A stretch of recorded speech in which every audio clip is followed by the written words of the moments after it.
हर हर महादेव। दोस्तों, जय भगवान शिव है शिव। जो भक्त आपकी इस सावन माह की वीडियो को पूरा देखें, उसकी झोली खुशियों से भर देना। दोस्तों, आज हम इस वीडियो में बात करेंगे साल 2025 में सावन कब शुरू होगा और कब समाप्त होगा, और सावन माह में पड़ने वाले सोमवार की तारीख क्या होगी, और इस साल कितने सोमवार पड़ेंगे। दोस्तों, जिस दिन का इंतजार हर हिंदू भाई एस्ट्रोलॉजर को होता है, वह दिन आने में अब कुछ ही दिन दूर है। बहुत से लोग इस दिन का इंतजार पूरे साल भर से कर रहे हैं। दोस्तों, आपकी जानकारी के लिए हम आपको बता दें कि हिंदू धर्म के अनुसार सावन का महीना 5वां महीना है, जो कि साल के 12 महीना में से सबसे श्रेष्ठ और उत्तम महीना माना जाता है, जो कि भगवान शिव की आराधना का दिन होता है। इस महीने में भगवान शिव स्वयं पृथ्वी पर आते हैं और अपने भक्तों पर अपना आशीर्वाद बरसाते हैं। आषाढ़ खत्म होते ही श्रावण माह के कृष्ण पक्ष की प्रतिमा तिथि से सावन का पवित्र महीना शुरू हो जाता है। इस माह को श्रवण के नाम से भी जानते हैं। सावन का महीना भगवान शिव का सबसे प्रिय महीना होता है। यह महीना हिंदू धर्म में प्रत्येक व्यक्ति के लिए प्यार की सौगात लेकर आता है।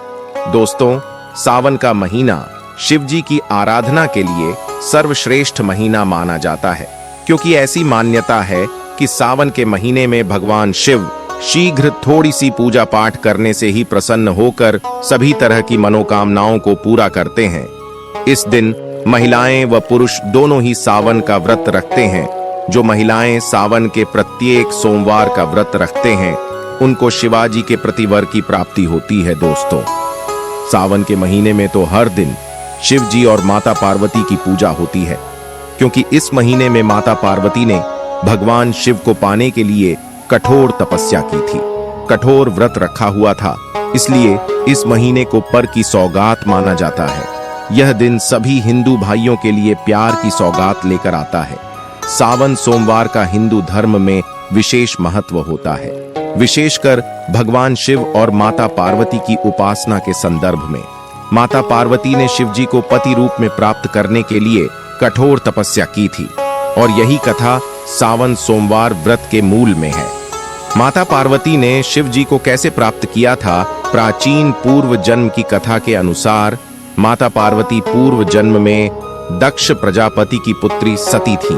उन्होंने शिव जी से विवाह किया था, लेकिन एक बार जब दक्ष ने शिव जी का अपमान किया, तब सती ने यज्ञ में आत्मदाह कर लिया। उसके बाद सती ने पार्वती के रूप में पुनर्जन्म लिया। हिमालय और मैना की पुत्री के रूप में पार्वती जी का मन पहले से ही शिव जी में रमा हुआ था। उन्होंने शिव जी को पुनः पति रूप में पाने के लिए कठोर तपस्या का निश्चय किया। पार्वती जी ने वर्षों तक घोर तपस्या की। गर्मी में अग्निकुंड के बीच बैठकर, सर्दियों में बर्फ पर और बरसात में खुले आकाश के नीचे बिना अन्न जल के उन्होंने तप किया। यह तपस्या सावन के महीने में विशेष रूप से की गई थी। शिव जी ने पार्वती की तपस्या की परीक्षा लेने के लिए स्वयं एक ब्राह्मण के रूप में आए और उन्हें शिव से विवाह न करने की सलाह दी। पार्वती ने तब दृढ़ता से उत्तर दिया कि वे केवल शिव को ही पति रूप में चाहती हैं। उनकी अटूट भक्ति और प्रेम से शिव प्रसन्न हुए। अंततः शिव जी ने पार्वती को स्वीकार किया और उनका विवाह बहुत धूमधाम से संपन्न हुआ। इसलिए इस महीने को प्यार की सौगात का नाम दिया गया है। इस महीने में प्यार करने वाले जोड़े व्रत रखते हैं, तो माता पार्वती शिव के प्रति ही उनका विवाह शीघ्र हो जाता है। पशु पक्षी चहकने लगते हैं, चारों तरफ हरियाली होने लगती है, प्रकृति भी अपना प्यार दर्शाती है। इस महीने को प्रकृति भी समझता है। चारों तरफ अरहली और प्यार की सौगात होती है। जो महिला व पुरुष सावन के प्रत्येक सोमवार का व्रत रखती हैं, तो उनकी प्रत्येक मनोकामना पूर्ण होती है। जिस प्रकार माता पार्वती की तरह अविवाहित कन्याएं शिव जी को आदर्श पति रूप में पाने के लिए यह व्रत करती हैं, विवाहित स्त्रियां अपने वैवाहिक जीवन की सुख शांति के लिए व्रत करती हैं। भक्त सावन के हर सोमवार को उपवास रखते हैं, शिवलिंग पर जल, बेलपत्र, दूध आदि चढ़ाते हैं और एयूएम नमः शिवाय मंत्र का जाप करते हैं। लेकिन सावन सोमवार का व्रत बहुत ही खास माना जाता है। शास्त्रों में सोमवार का दिन भगवान शिव को समर्पित होता है। इस कारण से सावन के महीने में पढ़ने वाले सोमवार का महत्व और भी ज्यादा बढ़ जाता है।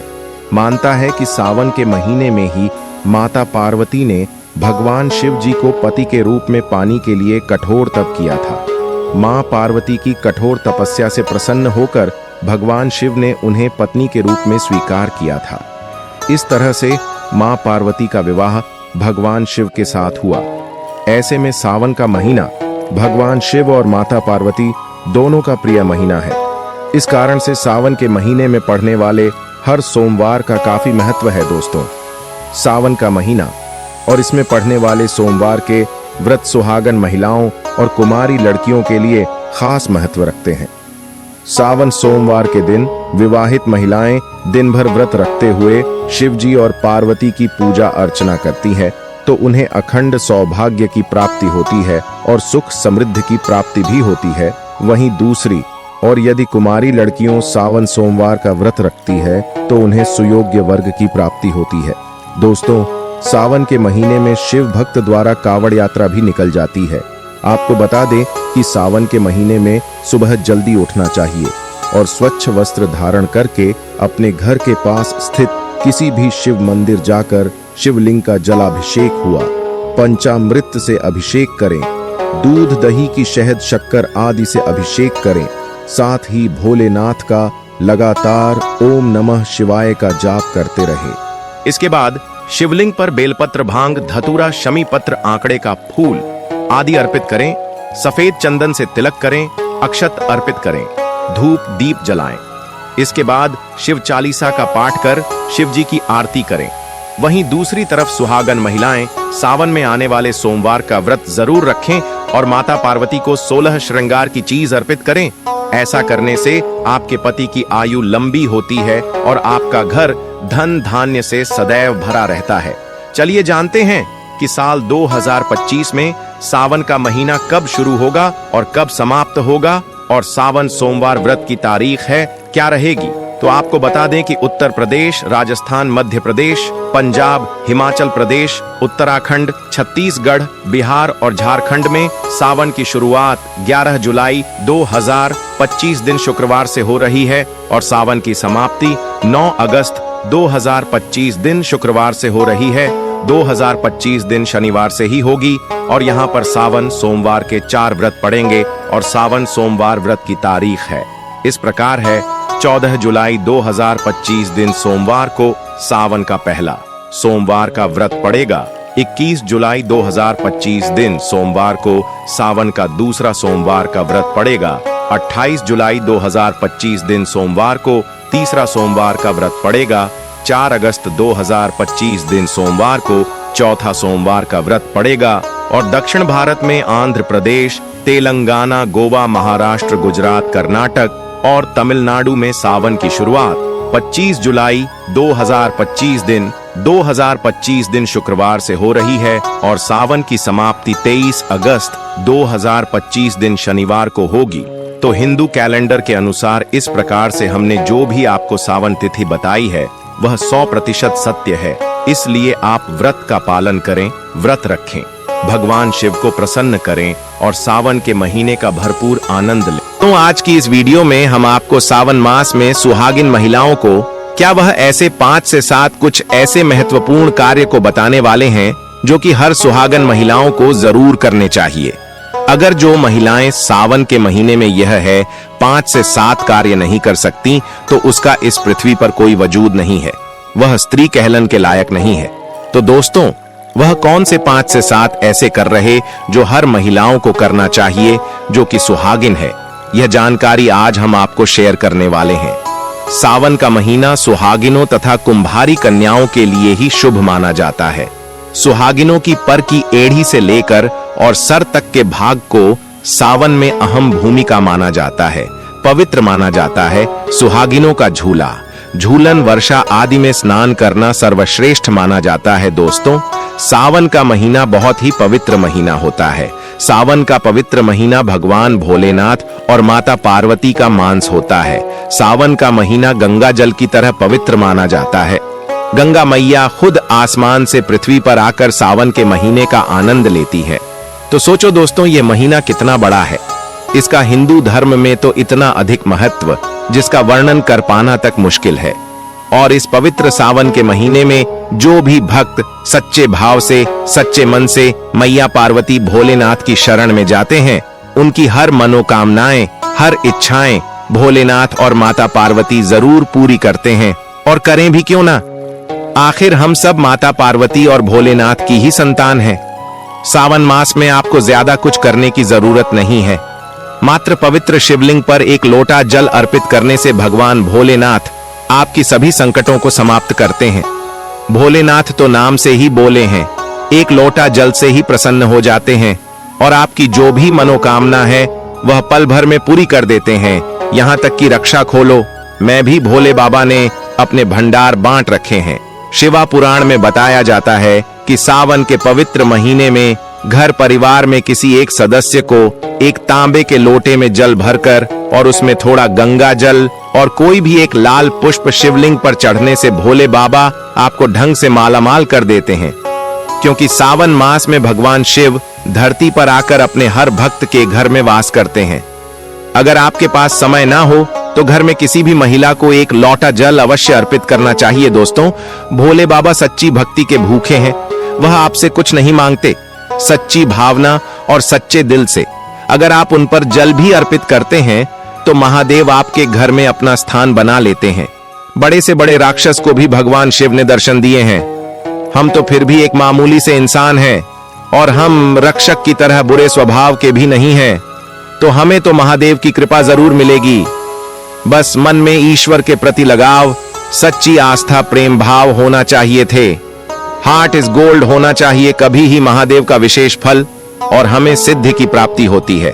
शास्त्रों के अनुसार कहा जाता है कि अगर आपके माता पिता नहीं हैं तो आप भगवान शिव को अपने माता पिता सच्चे हृदय से एक बार मां के तो देखी, वह आपकी हर इच्छा अवश्य पूरी करेंगे, क्योंकि शिव जगत पिता है। एक बार आप सच्चे हृदय से पुकार कर तो देखिए, शिव दौड़े चले आएंगे। दोस्तों, अगर आप सबसे प्यार करते हैं तो सच्चे हृदय से कमेंट बॉक्स में लिखें ओम नमः शिवाय। भगवान शिव के लिए एक लाइक तो बनता है और हमारे चैनल को सब्सक्राइब करके बेल आइकन जरूर दबाएगा। दोस्तों, सुहागिन महिलाओं के लिए सावन का महीना बहुत ही ज्यादा बेहतर और पवित्र खास होता है। और जैसा कि हम सभी जानते हैं कि सावन सोमवार व्रत कितना महत्व रखता है, उतना ही माता पार्वती के निमित्त माता मंगला गौरी का व्रत हम सावन मास में करते हैं।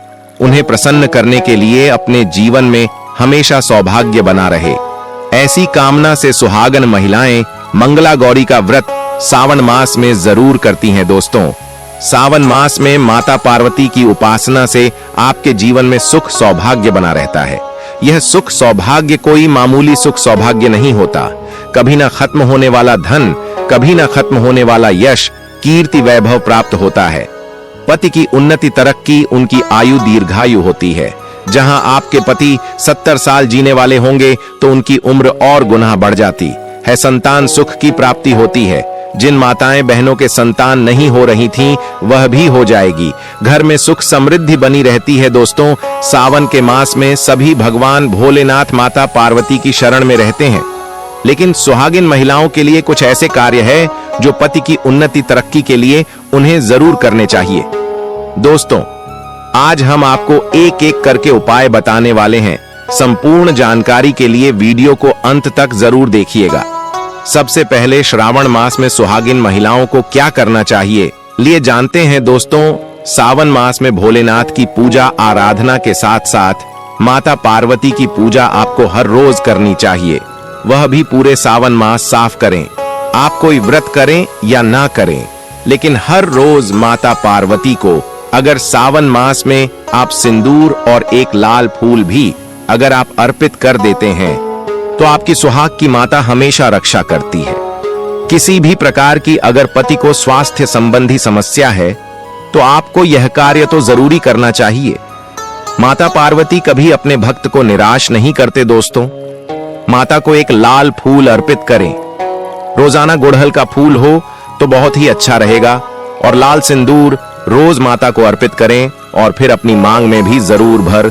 यह कार्य आपको करना ही करना चाहिए और यह उपाय सभी के लिए है। दोस्तों, अब जानते हैं दूसरा कार्य सावन के महीने में आपको और हर सभी सुहागिन महिला को यह जरूर करना चाहिए। देखिए दोस्तों, ये सावन मास है, हरियाली का मास है, बारिश का मौसम भी होता है, हर तरफ हर इस समय दिखाई देता है, यानी साफ साफ कहा जाए तो इस मौसम को प्यार का महीना भी कहा जाता है। और ऐसे में हरे रंग का सावन के महीने में बहुत विशेष महत्व होता है दोस्तों। ऐसे में सावन के मास में सुहागिन महिलाओं को हरी चूड़ियां, हरे कपड़े जरूर पहनना चाहिए।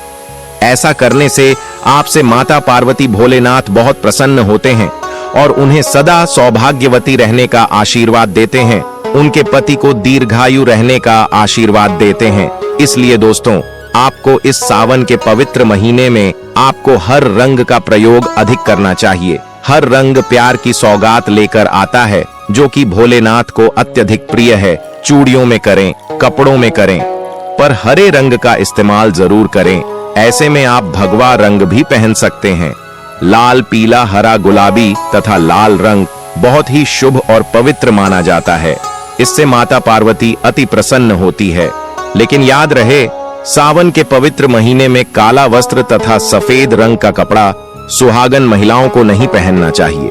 सुहागिन महिलाओं के लिए यह रंग अशुभ माना जाता है।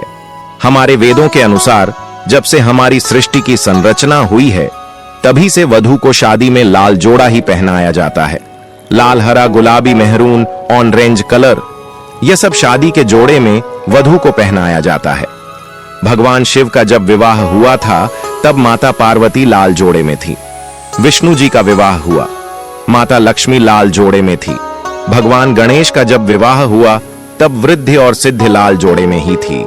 शास्त्रों से आप अनुमान लगा सकते हैं कि लाल जोड़े का महत्व एक सुहागन के लिए कितना है। इसीलिए सावन के महीने में लाल जोड़ा, लाल वस्त्र, लाल चूड़ी, मांग में लाल सिंदूर, लाल बिंदी लगाना, पैरों में लाल महावर लगाना अति शुभ और मंगलकारी माना गया है, विशेष माना गया है, शुभकारी माना गया है। इससे सावन में 4 चांद लग जाते हैं और देव शक्तियों प्रसन्न रहती हैं। दोस्तों, तीसरा कार्य, सावन के महीने में किसी भी सुहागन महिला का गला खाली नहीं रहना चाहिए। खास तौर पर हर सुहागन महिलाओं को सावन मास में मंगलसूत्र जरूर धारण करना चाहिए। यदि आपके पास अगर मंगलसूत्र उपलब्ध नहीं है, तो आप अपने गले में मोतियों की चैन भी पहन सकते हैं। लेकिन सावन के मास में महिला का गला बिल्कुल भी खाली नहीं होना चाहिए, और अगर मंगलसूत्र है तो आपको मंगलसूत्र ही पहन लेना चाहिए। दोस्तों, खास बात का ध्यान यह रखिए कि मंगलसूत्र कहीं से भी टूटा हुआ ना हो, गला हुआ ना हो। किसी भी प्रकार से अगर मंगलसूत्र में कोई दिक्कत है, तो आप उसे फिर से अच्छे से तैयार करवा लें, और इसके बाद उसे सावन के महीने में पूरे मांस कम से कम आपको जरूर धारण करके रहना चाहिए। जब किसी के पति की मृत्यु हो जाती है, तभी ही उसके गले से मंगलसूत्र तोड़ दिया जाता है, उसे मंगलसूत्र से वंचित कर दिया जाता है। यदि आपके पति हैं और आप सावन के महीने में गले में मंगलसूत्र धारण नहीं करते हैं, तो माफ कीजिए, मोहतरमा, दरअसल आप अपने पति की मृत्यु का शोक मना रहे हैं। ऐसा करने से निकट भविष्य में पति की मृत्यु भी जल्दी हो जाती है। इसीलिए मंगलसूत्र गले में भले ही आप ना पहने, पर गले में पति के नाम का काला धागा जरूर डाल लें। दोस्तों, चौथा कार्य, सावन के महीने में भूलकर भी किसी भी सुहागन महिला को काले रंग के कपड़े नहीं पहनना चाहिए। इस बात का ध्यान आपको खास तौर पर रखना चाहिए। सुहागिन महिला का एकदम काले कपड़े पहनना मतलब कल को आमंत्रित करने के बराबर है। इससे भी पति की आयु दीर्घायु नहीं, बल्कि मृत्यु को आमंत्रित करने के बराबर माना जाता है। देखिए, हम हर रंग के कपड़े पहनते हैं और पहने भी चाहिए, इसमें कोई दिक्कत भी नहीं होती। लेकिन सावन के मास में आप काले रंग के कपड़े न पहने। आप अन्य किसी भी रंग के कपड़े पहने, लेकिन काले रंग के कपड़े तथा एकदम सफेद कपड़े खास तौर पर सावन मास में दूरी बना ले। शादीशुदा महिला के सफेद कपड़े पहनाना भी विधवा होने की निशानी मानी जाती है। विधवा होने का भयंकर रूप माना जाता है। इससे भी पति की आयु कम होती चली जाती है। दोस्तों, पांचवा कार्य, सावन के महीने में सभी विवाहित महिलाओं को, सभी सुहागिन महिलाओं को इस बात का ध्यान जरूर रखना चाहिए कि उनकी मांग हमेशा भारी रहे। दोस्तों, सावन के महीने में सुहागिन महिलाओं को अपनी मांग कभी खाली नहीं रखनी चाहिए। जो भी सिंदूर आप लगते हैं, कोशिश तो यह करनी चाहिए कि जो आपके सुहाग का सिंदूरी का सिंदूर है। सावन मास में आप थोड़ा वह भी लगाई। अगर आपको पीला सिंदूर नहीं लगा सकते हैं तो आप कोई भी लाल सिंदूर अवश्य लगे। अगर आप आंसर जाते हैं तो ऐसे में जो भी सिंदूर आप लगते हैं वह जरूर लगाए। सावन मास में अपनी मांग कभी खाली न रखें, ऐसा करना शुभ होता है। तो अब इस बात का भी जरूर ख्याल रखिएगा, अगर आपने अपने पति के नाम का सिंदूर खरीदा है या आपकी शादी का सिंदूर है तो बहुत ही शुभ माना जाता है। उसे संभाल कर रखें, सदैव रखें। शास्त्रों के अनुसार माना जाता है कि पति के नाम का सिंदूर बांध ही महत्व रखता है, खूबसूरत होता है, 7 फेरों के साथ बना होता है, जो आपका अटूट रिश्ते को दर्शाता है। इस सिंदूर को कभी बांटना नहीं चाहिए, नहीं तो पति का प्यार भी बढ़ जाता है और निकट भविष्य में आपके पति की मृत्यु भी जल्दी उम्र में हो जाती है। ऐसे सिंदूर बातें नहीं, बल्कि खुद अपनी मांग में भारी पति का नाम लेकर भारी। यदि सिंदूर की डिब्बी में सिंदूर खत्म हो जाए तो खत्म होने से पहले ही सिंदूर भर लेना चाहिए। सिंदूर भरा होने से धन की देवी माता लक्ष्मी आपके घर में अस्थायी निवास बनाए रखती है। उसे घर में धान की कोई कमी नहीं होती। दोस्तों, सावन मास में सिंदूर खरीदना, सिंदूर बांटना भी बहुत ही शुभ कार्य होता है, तो आप ऐसा भी कर सकते हैं। सिंदूर से जुड़ा हुआ यह कार्य पति पत्नी के जीवन में प्रेम को बढ़ाता है, सुख समृद्धि की प्राप्ति होती है, घर में गृह क्लेश नहीं होता। दोस्तों, छठी बात, सावन के महीने में सुहागिन महिलाओं के लिए वैसे तो 16 श्रृंगार बहुत ज्यादा शुभ कार्य होता है, जो कि करना भी चाहिए हर महिला को खास मौके पर। लेकिन अगर पूरे मास में नहीं कर सकते हैं तो ऐसे में सावन के महीने में, जैसे हमने आपको बताया, मंगल सूत्र, सिंदूर, इनका ध्यान रखें और वेस्टर्न के रंग का भी ध्यान रखें। जो भी आप कपड़े पहनते हैं तो काले रंग के ना पहने। इस प्रकार से आप अपने पैरों में बिछिया और पायल आपको सावन मास में जरूर पहननी चाहिए। दोस्तों देखिए, घरों में जब महिलाएं पायल पहनती हैं तो बहुत ही सुविधा आती है। पायल में जो घुंघरू होते हैं उनसे घर में पॉजिटिविटी बढ़ती है और उनकी आवाज से माता लक्ष्मी प्रसन्न होती है, माता पार्वती प्रसन्न होती है और स्वयं आपके घर पधारती है, आपके पति को आशीर्वाद देती है। तो ऐसे में सावन मास में आपको जरूर करना चाहिए। आपका ऐसा करने से धन धान्य की कमी नहीं होती। तो ऐसे में खास कर अपने पैरों में बिछुआ और पायल जरूर पहन कर रखें, नहीं तो सावन का पवित्र महीना अधूरा माना जाएगा। सावन में श्रृंगार करना सुहागिनों की बड़ी अहम भूमिका रही है। दोस्तों, 7वां कार्य सावन के महीने में सुहाग, जैसे कि हमने बताया कि सुहाग की सामग्री को खरीदना बहुत ही शुभ कार्य होता है। आप अपने लिए जितना हो सके सुहाग की सामग्री खरीदें और हो सके तो सावन के पवित्र महीने में सुहाग की सामग्री दान अवश्य करें। आप चाहे तो रिश्तेदारों में बांटे, पड़ोसियों को बांटे तथा अपने परिवार में बांटे। बड़े से बड़ा अमीर व्यक्ति भी सावन के महीने में सुहाग की सामग्री बांटते हैं। बड़ा शुभ लाभ प्राप्त होता है। इससे घर की प्रगति होती है, उन्नति होती है, पति की आयु बढ़ती है, पति पत्नी का रिश्ता अमर हो जाता है, प्रेम का असीम सुख प्राप्त होता है। माता पिता भी अपने संतान के सुख के लिए सुहाग की सामग्री दान कर सकते हैं। क्या गिफ्ट के तौर पर दे सकते हैं, पर शर्त यह है कि नहीं, सामग्री नए नए आभूषण, नए नए श्रृंगार आदि होने चाहिए। इससे भोले बाबा और माता पार्वती अति प्रसन्न होते हैं और देते हैं खुश होकर सुख समृद्धि वैभव का वरदान।